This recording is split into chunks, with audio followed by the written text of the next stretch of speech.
je cède tout de suite la parole à Jean-Baptiste Villa donc pour discuter de cette première étude critique de la réforme. Ouais, merci Sébastien. Alors effectivement, après l'intervention de mon éminent collègue, le professeur Martucci, le sujet moi que je dois évoquer, c'est effectivement cette première étude critique de la réforme. Je crois qu'il y a déjà des choses extrêmement intéressantes qui viennent d'être dites.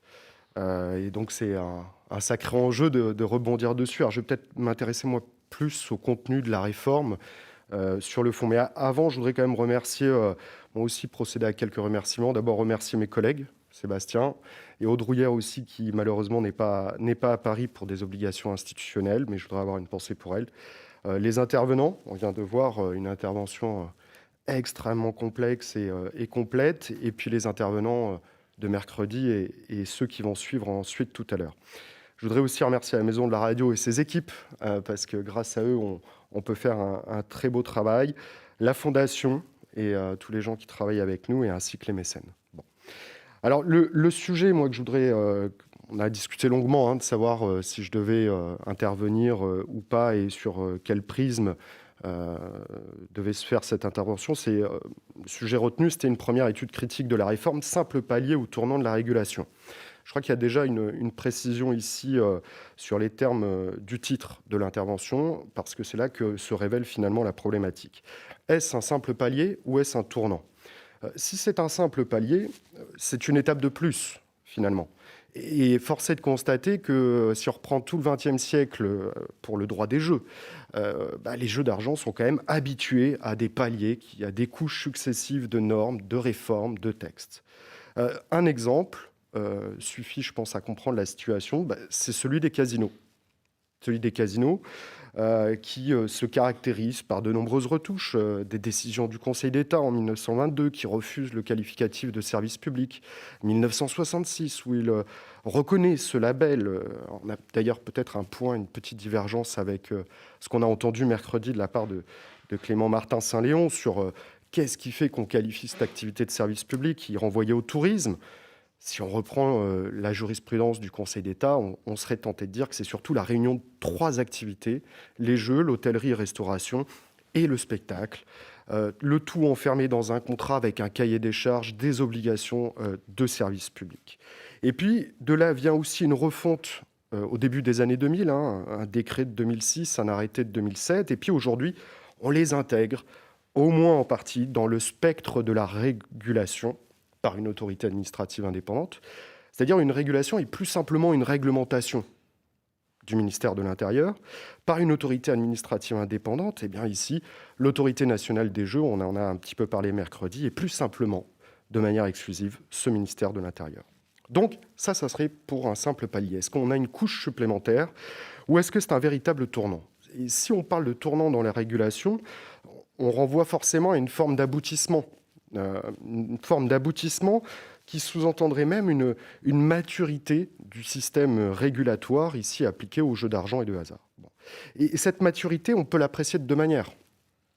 Complémentaire, indissociable, une maturité qui s'apprécierait à partir des éléments organiques, l'autorité en charge du système, de sa cohérence, de la production de règles, de son équilibre. Et ici, sur l'autorité, deux choses paraissent indissociables. D'abord, sa structure, bien évidemment. Ça, ce sont des sujets classiques dès qu'on s'intéresse aux autorités de régulation. Et son statut juridique. Rappelons tout de même, je crois que personne ne l'a dit depuis le début de ce colloque, mais qu'au début, au début de la réforme, il n'était pas question de donner le statut d'autorité administrative indépendante, comme l'avait l'ARJEL, à la nouvelle autorité qui est l'autorité nationale des jeux. Il y a eu une hésitation. On pouvait espérer que ça aille plus loin, mais en fait, l'idée n'était même pas consacrée. Bon. Donc une maturité qui s'apprécie de manière organique, et puis aussi sur le plan matériel, nécessairement, les normes, les règles du jeu, bien sûr, on y est. Et ici, je crois qu'il y a deux prismes indissociables. Bien sûr, les règles imposées, créées par l'autorité de régulation, ou les autorités, en l'espèce pour les jeux d'argent, et puis aussi des règles dont on n'a pas beaucoup parlé jusque-là, qui sont des règles presque auto-imposées. par les opérateurs eux-mêmes. Et bien sûr, on pense ici à tout le volet sur la compliance vis-à-vis duquel certains éminents collègues travaillent. Bon, donc simple palier, où est-ce un tournant de la régulation? C'est ça la question. Est-ce qu'on est d'un côté finalement ou est-ce qu'on est de l'autre? Alors avant d'y répondre, avec des éléments tout à fait concrets de la réforme, je crois qu'il faut quand même présenter un tout petit peu la méthodologie de l'analyse. Parce qu'ici, il s'agit finalement de se livrer à un exercice de mesure de la portée d'une réforme, et qui suppose nécessairement de prendre appui quand même sur un état des lieux antérieur, l'ancien cadre juridique, c'est-à-dire le passé, pour apprécier aujourd'hui le résultat, dans le présent, et anticiper au mieux les besoins, les nécessités d'adaptation dans le futur. Et ça, je crois que cette méthodologie, peut-être que parfois, on la perd un peu de vue. Alors, c'est peut-être le rôle du juriste de la rappeler, parce que c'est vrai que certains objectent d'abord qu'il faut se retourner uniquement vers l'avenir. On l'a entendu un petit peu mercredi, au moins implicitement. Mais se tourner vers l'avenir, très bien. Mais sur quoi prend-on appui pour cela? Sur quelle base? Enfin, si on ne prend pas appui sur quelque chose pour se projeter, on n'a pas d'instrument de mesure. Enfin, ça n'a pas beaucoup de sens, vous l'aurez compris. D'autres sont même tentés de dire, et on les entend peut-être même derrière l'écran pour certains auditeurs, il est trop tôt pour faire un bilan. C'est vrai, la question, la remarque a déjà été faite. Mais tout dépend de la question. Est-ce qu'il est trop tôt pour faire un bilan de la régulation assurée par l'ANJ? Bien évidemment. Enfin, la question n'aurait même pas d'intérêt. Pourquoi? La présidente de l'ANJ le rappelait. Elle a été installée en juin-juillet 2020, dans un contexte de crise, la forçant même, sur certaines demandes d'agrément, à reprendre le cahier des charges de l'Argel. Bon. Donc, bien sûr qu'il est trop tôt pour mesurer la portée de cette réforme pour la régulation assurée par l'ANJ. Mais est-ce qu'il est trop tôt pour faire le bilan de la réforme? Ce n'est pas tout à fait la même question ici. Si on se fonde sur l'antériorité du droit des jeux, on en a parlé un petit peu à propos des casinos, mais on pourrait étudier les autres secteurs, là, la réponse est quand même plus réservée. Quelques questions. Est-ce que ce droit des jeux ne s'est pas déployé tout au long du XXe siècle dans les différents secteurs? Est-ce que le cas français n'offre-t-il pas non plus une certaine complétude sectorielle? Enfin, je rappelle quand même, on parle ici de loterie, de grattage, de paris hippiques, de paris sportifs, dématérialisés, demain en réseau physique de distribution. Et on s'interroge même sur de nouveaux segments, ce qui est apparu mercredi, les jeux vidéo, les casinos en ligne. Est-ce qu'on doit le faire ou pas? D'autre part, troisième question, est-ce que les analyses précédentes ne sont déjà-t-elle pas un support pour réfléchir par rapport au passé vers où on doit se projeter et mesurer cette réforme? Je rappelle quand même un rapport de la Cour des comptes en 2016, 2 rapports du CEC de l'Assemblée nationale en 2017, qui est largement à l'origine du contenu de la réforme visée dans l'ordonnance, le Parlement qui a travaillé au moment de la loi Pacte, et puis j'ai forcément une pensée particulière pour les études du sénateur François Trucy à l'époque sur le droit des jeux. Enfin, quatrième question, peut-être, c'est peut-être la plus importante, est-ce qu'on n'a déjà pas des éléments de comparaison avec d'autres secteurs régulés? Je pense par exemple, si on doit faire un parallèle, avec les marchés financiers. Bon, vous l'avez compris, les réponses à ces questions, elles sont assez évidentes et elles nous conduisent à, aujourd'hui, bien sûr, éprouver le contenu de cette réforme spécifique à la régulation des jeux d'argent. Le second aspect de cette intervention, en tout cas du titre de l'intervention que je n'ai pas abordé jusque-là, c'est une première analyse critique. C'est ça le début du titre. Et donc, vous l'avez compris, je voudrais ici en 2 temps évoquer d'un côté les avancées de ces nouveaux textes, l'ordonnance, décret, mais aussi leurs limites. Leurs limites immédiates, je crois qu'il y en a de 2 sortes, les limites immédiates et puis les limites pour l'avenir. Alors, voyons d'abord les apports qui résultent de cette réforme, les avancées, comme on dit. Je crois que de ce point de vue-là, il y a un point d'accord entre tous, les universitaires, les régulateurs, les opérateurs, les praticiens. Il apparaît très clairement que cette réforme va dans le bon sens, en soi. C'est déjà un apport. Alors, c'est peut-être un vœu pieux, il faut regarder le contenu, mais elle va dans le bon sens. Moi, je voudrais quand même être un peu plus mesuré, parce que si on regarde le détail, il y a bien sûr des apports indiscutables et indiscutés. Et puis, il y a des apports qui se caractérisent quand même par une certaine incomplétude. Ça, il faut bien le constater aussi. Alors, s'agissant d'abord des apports indiscutables ou indiscutés, Je crois qu'on peut les réunir ici dans deux grandes catégories, si vous me permettez. Et je crois que ces apports montrent quelque chose, avant d'étudier le contenu des catégories. Je crois que ces apports montrent qu'il est un droit, un véritable droit de la régulation sectorielle, comme on le connaît dans d'autres secteurs régulés, est en train d'être construit pour les jeux d'argent et de hasard. On n'est plus sur la logique, chaque segment de jeu a ses règles prédéfinies. On est véritablement dans un mouvement de réunification des droits, ou plus exactement de construction d'un droit de la régulation sectorielle. Alors, voyons ça dans le détail à partir des deux catégories dont je vous parlais. Je crois qu'il y a un premier aspect, c'est la catégorie ou les aspects, disons, organiques. Catégorie et aspects organiques. Pourquoi ? Alors, ce point-là a déjà été évoqué mercredi, et je ne vais pas y revenir très longuement. J'y reviendrai peut-être plus sur l'aspect limite. Force est de constater que même si l'objet premier de la réforme est la privatisation de la Française des Jeux, certains disaient même que c'est ça qui a déclenché la réforme propre à la régulation des jeux d'argent, on a créé une autorité de régulation, l'Autorité nationale des jeux, qui remplace l'ARJEL, mais qui ne remplace pas trait pour trait avec le même périmètre. Bon. Je crois que là, il y a une solution à ce qui était dénoncé par le passé, qui était critiqué par le passé, à savoir l'éclatement administratif de la régulation des jeux. D'ailleurs, est-ce qu'on ne pourrait pas parler à l'époque plutôt de réglementation ? Et certains, d'ailleurs, allaient plus loin dans la critique. Pourquoi ? Parce qu'à l'époque, on avait quand même une quinzaine d'autorités administratives qui réglementaient directement ou indirectement l'ensemble des secteurs. Ça faisait beaucoup, un éparpillement des normes, des règles du jeu. Là, on voit bien qu'il y a avec l'Autorité nationale des jeux un regroupement organique. J'y reviendrai après parce qu'il n'est pas complet. Deuxième aspect, c'est la catégorie ou les apports sur le plan matériel. Bon, cette seconde catégorie découle directement de la première. Si on crée une autorité peut-être unique, elle n'est pas unique, mais si on tend vers cela, nécessairement, on réunifie les normes, les règles. Je crois que de ce point de vue-là, il y a un aspect dans la réforme qui doit retenir l'attention. Ce sont les compétences de l'ANJ en matière de contrôle, de surveillance et de définition des règles du jeu pour protéger la consommation des jeux. Interdiction du jeu des mineurs, protéger le consommateur qui a le droit de jouer. D'ailleurs, retenons bien que cet aspect, la consommation des jeux, est l'unique champ de compétences transversal à tous les secteurs entre les mains de l'ANJ. Alors certes, on va apprécier cela dans l'avenir, on l'a dit, mais ça, je crois que c'est quand même important. D'ailleurs, les casinos ont basculé dans la régulation de l'Autorité nationale des jeux sous ce prisme de la consommation des jeux. Sur le reste, il est largement encadré et surveillé par le ministère de l'Intérieur. Donc des apports organiques incomplets, des apports matériels peut-être en devenir, mais en tout cas la création d'un droit, à mon sens, qui est en devenir un droit de la régulation du secteur des jeux d'argent, comme on le connaît dans d'autres secteurs, comme je le disais. Bon.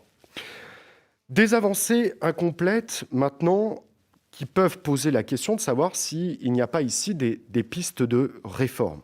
Bon. Peu ou prou, ici, je vais reprendre les éléments précédents. Revenons d'abord sur le plan organique de la réforme. Certains seraient tentés de dire que cette réforme est peut-être finalement une réforme à minima sur le plan organique, ou à tout le moins avec une ambition assez relative. C'est vrai qu'il y avait cette idée à un moment donné dans les travaux, et même de la doctrine, qu'il fallait créer une autorité unique. Bon.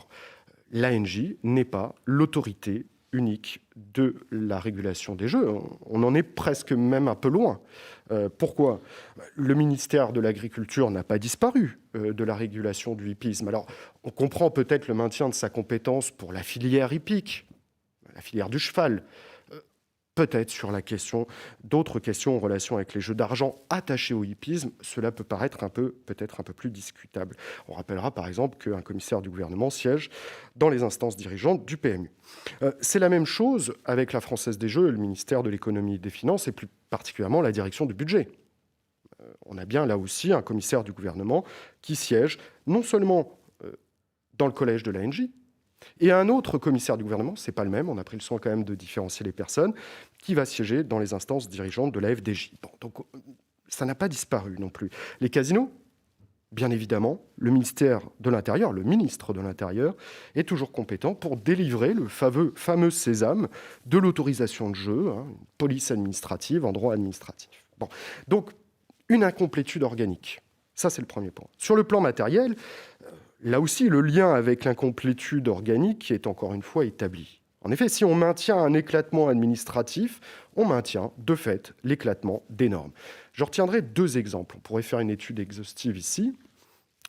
Premier exemple, s'agissant donc de la Française des Jeux, de l'Autorité nationale des Jeux, et puis en face, la direction du budget. Enfin, on a quand même entendu mercredi, ça a été un peu rappelé, il me semble, par mon éminent collègue, le professeur Martucci, le budget peut s'opposer à des décisions ou des recommandations de l'Autorité nationale des Jeux. On voit bien que le maintien de l'éclatement organique a une incidence sur l'unité matérielle de la régulation ici. Bon. C'est la même chose avec le ministère de l'Intérieur, l'ANJ et les casinos. Imaginez un instant que l'ANJ pose un cahier des charges aux casinotiers sur la consommation des jeux et que l'on prévoit une chose différente, indirectement, dans l'autorisation de jeu qui est délivrée pour chaque casino, ou peut-être même dans le cahier des charges des contrats de délégation de service public. Comment va-t-on solutionner ici, juridiquement, la situation? Est-ce qu'il va y avoir une articulation? Ça, je crois que c'est un enjeu immédiat, cette espèce d'articulation administrative entre l'autorité nationale des jeux et les autres autorités compétentes. Alors, on pourrait multiplier les exemples, mais ces premières réflexions conduisent déjà à identifier des limites dont l'origine, finalement, se situerait dans ce qu'on pourrait appeler la permanence des droits sectoriels des jeux d'argent.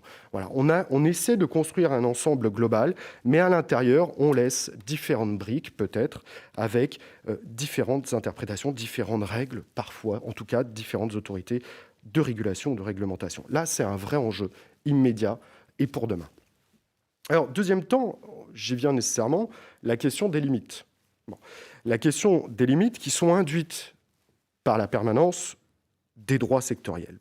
Alors, vu le temps imparti, puis je crois qu'il faut aussi pouvoir échanger. Je crois, moi aussi, j'ai des questions nécessairement quand j'ai entendu notre collègue de l'Université de Paris 2. Mais pour ne pas prendre trop de temps, mais en même temps, essayer d'y répondre. Je crois qu'ici, il faut identifier quelques grands items sur ces limites. Premier item, première grande limite. À chaque fois, on ne va pas faire dans le détail, mais on va aller sur des grands thèmes. Première grande limite, me semble-t-il, c'est ce qu'on pourrait appeler l'erreur méthodologique de la réforme. Voilà. Je crois que ça, c'est quelque chose de fondamental. Il y a presque un péché originel, une pomme qui est un petit peu viciée, une erreur méthodologique, me semble-t-il. Alors, qu'est-ce qui vient étayer ce constat? Bon, c'est un postulat déjà qui a été évoqué, qui est que cette réforme, finalement, ne serait pas nécessairement quelque chose de voulu au départ, mais la résultante d'un choix politique qui consistait à privatiser un opérateur dans lequel l'État était l'actionnaire majoritaire. Et une fois qu'on a pris cette décision, je vais faire le lien avec votre intervention, monsieur le professeur, une fois qu'on a fait ce constat qu'il y avait ce choix politique, qu'est-ce qu'il a fallu faire? Il a fallu faire rentrer ce choix politique dans le droit, du contrôle étroit, par exemple, et s'interroger sur quelles étaient les conditions du droit de l'Union européenne. Et de là arrive ensuite l'ensemble de la réforme. La question, moi, que j'aimerais poser, je n'y ai pas nécessairement la réponse, mais la question que je me suis posée en préparant cette intervention, c'est je me suis dit, mais est-ce que cette réforme, qui découle de l'ordonnance spécifique à la régulation des jeux, est-ce que cette réforme aurait-elle eu lieu s'il n'y avait pas eu ce choix politique de privatisation? Qu'on soit d'accord, hein, les réflexions remontaient à 2016-2017. Il faut attendre fin 2019-2020.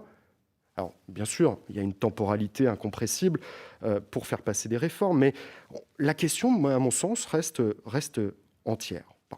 Alors, la conséquence, c'est quoi ici? On a une réforme qui est prise, bien sûr, d'abord par voie d'ordonnance et décret, et puis une réforme qui est prise dans un package, finalement, de réformes bien plus vastes. La loi Pacte, on ne va pas reparler d'ADP et des autres sujets de cette loi, mais on voit bien que c'est un article noyé dans une masse qui donne ensuite lieu à l'ordonnance de 2019. Et de cette conséquence, à mon avis, il y a deux constats que nous pouvons mener, deux constats qui, malheureusement, parfois, sont un peu récurrents quand on prend des réformes comparables. Bon. Premier constat, c'est la faiblesse, et il faut bien le dire, des expertises ex ante. La régulation se caractérise quand même par cette démarche de réflexion ex ante. Et je crois que là, la réflexion ex ante a été très largement mise de côté. Je retiendrai, si vous voulez, deux exemples. On pourrait même parler de fiscalité. Premier exemple, sur la consommation des jeux. On l'a dit tout à l'heure, c'est une mission transversale de l'ANJ. C'est là qu'il y a un point d'achoppement dans la régulation des jeux d'argent. Et pourtant, est-ce qu'on a fait une étude, renouvelé une étude préalable de mesures avec des standards, des critères de cette problématique de consommation des jeux? Je ne doute pas qu'il y a des études, attention, il y a certaines choses qui ont été produites par l'Argel en son temps, par le FDT aussi, certains spécialistes. Mais est-ce qu'on a quelque chose de global là sur la table aujourd'hui? À mon sens, malheureusement, non. Sur l'équilibre des filières, ensuite, qui est quand même un point, on l'a relevé, qui fait partie de la réforme et qui est une préoccupation, même un objectif, vous en parliez, monsieur le professeur. Il y a quand même quelque chose d'étonnant là. Le directeur général de l'ANJ, Rémi Lataste, nous disait mercredi que c'était le prochain chantier de l'ANJ, là, immédiatement. Oui, on aurait peut-être souhaité, et même les acteurs de la régulation ou les opérateurs, on aurait peut-être souhaité que cette question soit tranchée, peut-être au moins avec des grands repères, avant la réforme. Parce que, selon les normes prises en matière de régulation ou de réglementation, ça a une incidence directe sur l'équilibre des filières. Bon. Donc, premier constat. Deuxième constat, l'élaboration des textes et du contenu de la réforme. Force est de constater ici que passer par voie d'ordonnance, et on en est à peu près tous d'accord, les juristes, c'est pas nécessairement, et il n'y a pas de prisme politique dans ce propos, mais passer par voie d'ordonnance, c'est pas nécessairement le cadre qui permet le plus de débat entre, d'un côté, le Parlement et de l'autre, l'exécutif. Est-ce qu'on était pressé ? Parce que le recours à l'ordonnance peut se justifier par l'idée qu'on est pressé dans une temporalité de réforme. Est-ce qu'il y avait ici une contrainte temporelle ? On peut en douter. Ou alors, il y a un manque peut-être d'anticipation. Mais rappelons encore une fois, le rapport de la Cour des comptes date du dernier trimestre 2016. On avait peut-être, et les travaux du CEC de l'Assemblée nationale en 2017 préparaient déjà quand même un travail de réforme. On avait peut-être du temps depuis ce moment. Bon. Alors, quelles sont les conséquences de cette temporalité ? Bon, il y a quand même quelques lacunes dans les textes. Je ne vais pas faire une étude exhaustive. Là aussi, il faudrait s'y lancer et j'accaparerai trop la parole. Quelques lacunes dans les textes. On voit que dans certains textes réglementaires, il y a des erreurs. Ça peut paraître étonnant, mais ça arrive, des erreurs qui sont relevées, qui sont identifiés, on les connaît déjà depuis plusieurs mois, depuis que les textes ont été adoptés, et qui ne sont toujours pas corrigés d'ailleurs au demeurant. Alors des erreurs qui d'ailleurs peuvent se trouver sur des notions importantes, comme celle de droit exclusif. Bon. Ça pose quand même un peu question de ce point de vue-là. Des contrats signés aussi, en conséquence de la réforme, mais qui, à mon sens, auraient peut-être mérité une analyse plus approfondie, notamment vis-à-vis de d'autres régimes juridiques, notamment celui des concessions et des concessions de services sans service public. Bon, on pourrait faire ici une liste exhaustive, malheureusement, peu de temps pour cela. Deuxième grande limite, deuxième grande critique, si vous voulez, j'en reviens à ce que je disais peut-être un peu tout à l'heure, le maintien des droits sectoriels. On l'a déjà évoqué, c'est le rôle des ministères qui vient supplanter peut-être ou se superposer à celui de l'autorité nationale des jeux. Bon. Il y a ici, je le répète, à mon sens, un risque qui peut affecter la cohésion des normes, des règles, bien entendu, mais peut-être quelque chose de beaucoup plus pragmatique, aussi un risque de perte de temps et de réactivité du régulateur. Parce que créer une cohésion Et une coopération entre une autorité de régulation et des ministères, ça ne se fait pas en un jour. Ça ne se fait pas en un jour. Et là, très clairement, il y a peut-être un vrai sujet, certes pragmatique, mais un vrai sujet aussi. Deux exemples peut-être où la permanence de ces droits sectoriels peut poser un peu question et montrer que certains enjeux importants sont peut-être non pas délaissés, mais un peu peut-être oubliés. Moi, je trouve qu'il y a deux choses très intéressantes. D'abord, quand on regarde un petit peu les discussions entre opérateurs, mercredi était encore symptomatique de cela, on s'aperçoit que les opérateurs des différents segments se focalisent sur des échanges entre eux. C'est vrai, l'équilibre des filières aussi, hein, Rémi Latas le disait, il y a quatre éléments. Parmi les quatre, il y en a trois qui sont relatifs à la mesure de chaque secteur, mais aussi de l'impact de la régulation dans un secteur par rapport à un autre secteur.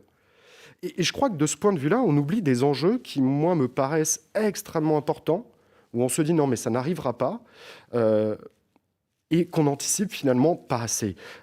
On a parlé de la possibilité pour les GAFAM de se livrer, alors c'est pas le cas aujourd'hui, bien sûr, mais de se livrer à des paris sur les jeux vidéo ou à des casinos virtuels. Les paris sur les jeux vidéo, même en dehors des GAFAM, c'est un sujet de demain, avec les Jeux Olympiques. Et puis, le troisième enjeu, la fraude. La fraude, qui est bien souvent pas en France, d'accord, mais qui est extrêmement complexe à démontrer et à corriger. Deuxième chose qui me paraît tout à fait intéressant ici, dans la permanence des droits sectoriels, ce sont les moyens qui ont été accordés à l'autorité administrative indépendante de régulation. Sur le plan strictement matériel, on parlait du nombre de personnels, on est étonné. Et d'ailleurs, est-ce que le volume de ces moyens accordés à l'ANJ n'est pas déjà symptomatique de cette volonté de conserver une permanence de droits sectoriels et de compétences ministérielles? Peut-être. D'ailleurs, on pourrait faire un parallèle ici avec le personnel de Tracfin, qui sont une poignée de personnes, simplement pour regarder les questions de blanchiment d'argent attachées à des fraudes liées à des jeux d'argent et de hasard. Bon. Troisième grande limite, et je vais m'arrêter là pour mon intervention et laisser place peut-être à des questions et des échanges.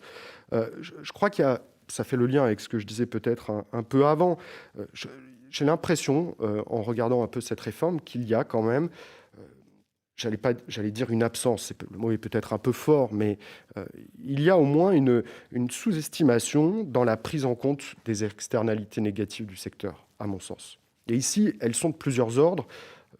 Je fais que les citer, m'y référer et certainement pas faire une étude exhaustive du sujet. Première externalité négative, qui n'est pas nécessairement prise en compte, ou en tout cas sous-estimée, c'est le défi du numérique. On le voit avec les casinos en ligne, qui sont illégaux. On essaie, il y a une procédure très longue de faire fermer les opérateurs en question, qui sont à l'étranger. Mais il suffit qu'ils rajoutent un numéro à leur site internet et hop, le site réapparaît. On ne sanctionne pas la publicité indifféremment des supports. On ne sanctionne pas le consommateur avec cette question. Est-ce qu'il faudrait le sanctionner ou pas? Ça, chacun peut avoir son analyse. Enfin, je rappelle, pas plus tard qu'hier soir, j'échangeais avec un membre de ma famille, un jeune, 19 ans. Il me dit, mais moi, tous mes copains jouent au casino en ligne. Hein. Tous mes copains. Et gagnent de l'argent comme ça. Bah, la situation est surréaliste. Je crois que le phénomène est peut-être sous-estimé. Ce qui pose aussi d'autres questions. Hein. On pourrait reparler des loot boxes dans les jeux vidéo, bien entendu. Bon. D'autre part, deuxième enjeu qui me semble être un peu sous-estimé, c'est le défi des nouvelles infractions. Je n'ai que des questions ici parce que je ne voudrais pas empiéter sur l'intervention d'un collègue tout à l'heure. Est-ce qu'on a adapté le régime des sanctions, des infractions, dans le cadre de la nouvelle réforme? Est-ce qu'on a de nouveaux moyens d'une coopération pénale ou de régulateurs au niveau international?